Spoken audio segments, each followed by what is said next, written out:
आज की इस वीडियो में हम बात करने वाले हैं कि पीएफ का इंटरेस्ट अभी तक आपके पासबुक में नहीं आया है।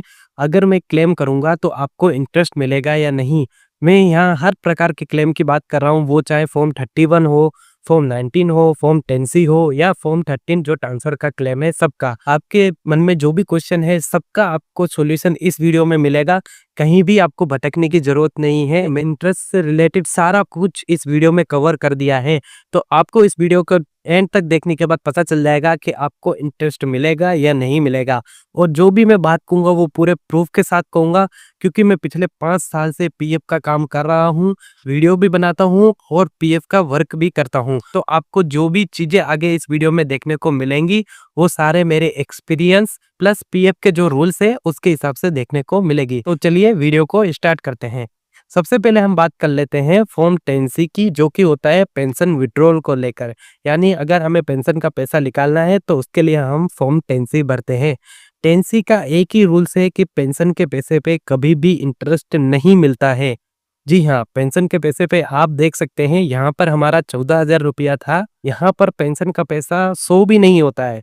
यहाँ देख सकते हो, जीरो लिख दिया, क्लेम लिख दिया। क्लेम मतलब कि आपका 10C का फॉर्म पास हो चुका है। अमाउंट कितना है वो यहाँ दिखेगा ही नहीं, वो अपने को क्लेम स्टेटस में दिखेगा। आप यहाँ देख सकते हो, इनका अमाउंट सेटल हुआ है 10,000, यानी इनका टोटल अमाउंट था 14,837, सेटल हुआ है 10,877, यानी 4,000 के करीब कम आया है। इंटरेस्ट तो छोड़ो, इनका अमाउंट कम आया है। आपके साथ ही ऐसा होगा, पेंशन का पैसा कैलकुलेशन के हिसाब से आता है, अमाउंट कम ज्यादा होता रहता है। तो मुद्दे की बात यह है कि फॉर्म 10C जो पेंशन विड्रॉल के लिए भरा जाता है, उस पे आपको किसी भी प्रकार का इंटरेस्ट नहीं मिलता है। आगे बढ़ते हैं। अगला फॉर्म है फॉर्म 31 एडवांस का फॉर्म। एडवांस के फॉर्म में देखिए, एक चीज आपको ध्यान रखनी पड़ती है कि जो भी आपका टोटल अमाउंट होता है, जैसे यहाँ पर 8,155 अमाउंट है, तो इसमें जाहिर सी बात है इंटरेस्ट भी जुड़ा हुआ होगा। तो पीएफ इस टोटल अमाउंट को देखती है, इसमें यह नहीं देखती कि इंटरेस्ट जुड़ा है या नहीं जुड़ा है। इंटरेस्ट जुड़ा है तो उसको हम नहीं देंगे, ऐसा कुछ नहीं है। अगर यहाँ तक इंटरेस्ट आ गया है तो वो एक्चुअल अमाउंट जो 8,155 है उसको देखेगी। इतना पैसा आप एडवांस के थ्रू निकाल सकते हो। तो अगर आप 8,155 का फॉर्म भर दोगे, रूल्स के हिसाब से अगर आपको मिलना चाहिए तो पूरा पैसा देंगे, इंटरेस्ट के साथ देंगे।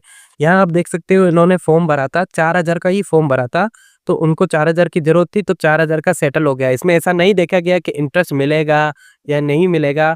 जितना यहाँ आपको एडवांस के केस में ये टोटल अमाउंट देखना है, टोटल अमाउंट से जितना आप क्लेम करोगे उतना आपको मिल जाएगा। यानी एडवांस में इंटरेस्ट की भी आपको कोई दिक्कत नहीं है। आगे बढ़ने से पहले मैं आपको बता दूं, मैं पीएफ से रिलेटेड वर्क करता हूं। अगर आपके पीएफ में कोई भी दिक्कत आ रही है तो मुझे व्हाट्सएप पे मैसेज कर सकते हैं। बहुत ही कम फीस लेता हूं मैं, अधिकतर फीस तो मैं वर्क होने के बाद ही लेता हूं। तो बिंदास आप मुझे व्हाट्सएप पे मैसेज कर सकते हो, फ्री होते ही मैं आपका वर्क कर दूंगा। अब हम बात करने वाले हैं फॉर्म 19 के बारे में, जो कि पीएफ विड्रॉल का होता है। इसमें हमें एक चीज ध्यान रखने की ये होती है कि आपने मान लीजिए आज क्लेम किया है, तो आज दिन तक का जितना आपका इंटरेस्ट होगा, चाहे वो आया है या नहीं आया है, पासबुक में क्रेडिट हुआ है या नहीं हुआ है, आपको वो इंटरेस्ट पूरा मिलेगा। वो आपको प्रूफ के साथ मैं बताता हूँ। देखिए, यहाँ पे 18 जून को ये क्लेम किया गया था 2024 में, जहाँ पर इनका अमाउंट 14,081 रुपए और 5,687 दोनों शेयर इनका निकल गया। ये इनका विड्रॉल हुआ है। उसके बाद अमाउंट बचता है 0 आप देख सकते हो 0 बचा है, जिसमें इनको 675 रुपए और 224 रुपए इंटरेस्ट मिले हैं। वो आप यहाँ देख सकते हैं, इंटरेस्ट गिवन अगेंस्ट क्लेम, यानी जो इन्होंने क्लेम किया है उनके अगेंस्ट में जितना भी इंटरेस्ट होता है वो इन्होंने कैलकुलेट करके आपको ऑलरेडी दे दिया है। तो अपने को टेंशन लेने की जरूरत नहीं है। आपको जब इच्छा हो तब आप क्लेम कर सकते हो, चाहे इंटरेस्ट आया हो या ना आया हो, आपको पूरा इंटरेस्ट के साथ पैसा मिलेगा। अब हम बात करते हैं अगले क्लेम की, जो कि है हमारा ट्रांसफर का क्लेम। ट्रांसफर के क्लेम में आप देख सकते हो, ये हमारा ओल्ड आईडी है, यानी जहां से पैसा गया है। उसमें आप ध्यान से देख सकते हो, यहाँ पर जो नीचे दिखा हुआ है इंटरेस्ट गिवन अगेंस्ट क्लेम, यानी यहाँ पे भी फॉर्म 19 की तरह आपको इंटरेस्ट के साथ आपका पैसा नई आईडी में गया है। आप यहाँ ध्यान से देखिए, 344 प्लस 105 रुपए इनका नई आईडी में जाना चाहिए। नई आईडी हम देखते हैं तो आप यहाँ देख सकते हो, एक्सेट अमाउंट 344 रुपए प्लस 105 रुपए इनकी नई आईडी में भी शो हो रहा है। यानी ट्रांसफर के क्लेम में आपने जिस दिन भी ट्रांसफर लगाया है उस दिन तक का इंटरेस्ट आपको मिलेगा और वो नई आईडी में ट्रांसफर हो जाएगा।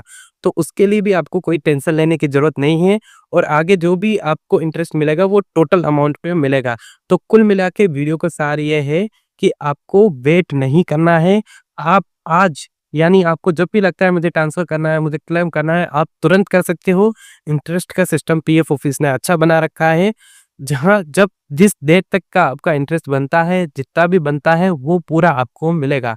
इस वीडियो में मैंने पूरा इसके बारे में बात करा है, इसे ब्रीफ में समझ लेते हैं। फॉर्म 10C है, उसपे आपको इंटरेस्ट नहीं मिलता है। फॉर्म 31 है, उसमें आपको इंटरेस्ट के साथ अमाउंट मिलता है, जितना भी इंटरेस्ट आया है, उतना सारा अमाउंट आपको मिल जाएगा। फॉर्म 19 में उस दिन तक का जितना भी इंटरेस्ट मिलता है, सारा अमाउंट आपको मिलेगा, कोई दिक्कत वाली बात नहीं है और सेम ऐसा ही फॉर्म 13 ट्रांसफ़र के केस में है। उम्मीद करता हूँ आपको इंटरेस्ट का कॉन्सेप्ट समझ आ गया होगा। मैंने अच्छे से इस वीडियो में समझाया है। अब आपके मन में कोई डाउट नहीं होगा। अगर फिर भी कोई डाउट है तो आप मुझे कमेंट में पूछ सकते हो, मैं रिप्लाई ज़रूर करूँगा। आप मुझे कमेंट ज़रूर करना, जिससे पता चलेगा और क्या क्वेश्चन इससे रिलेटेड हो सकते हैं।